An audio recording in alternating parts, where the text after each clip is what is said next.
Dünyanın təbii zonaları, yarandığı iqlim qurşağı və orada yayılan torpaq tipləri. Birinci, həmişəyaşıl, rütubətli ekvatorial meşələr təbii zonası.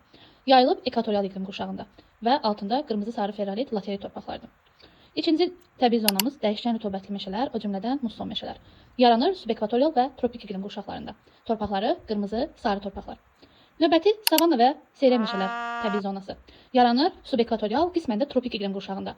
Altındakı torpaqlar qırmızı, qonur torpaqlardır. Növbəti səhra və yarım səhralar. Səhraların, yarım səhraların torpaqları tropik, subtropik və mülayim enliklərdədir və torpaqlar boz, boz qonur, boz şoran torpaqlardır. Növbəti codyarpaqlı meşə və çolluqlar təbii zonası. Subtropik iqlim qurşağında yayılmışdır yalnızca və torpaqları qəhvəyi torpaqlardır. Növbəti rütubətli subtropik meşələr, bu da subtropik iqlim qurşağında torpaqları qırmızı, sarı torpaqlardır. Çöl və meşə çöl təbii zonaları. Mülayim və subtropik iqlim qurşağında yayılıb, çöl torpaqları ən məhsuldar torpaqlardır. Çöl torpaqları qara şabalıdır, meşə çöl qəhvəyi, meşə və qara torpaqlar.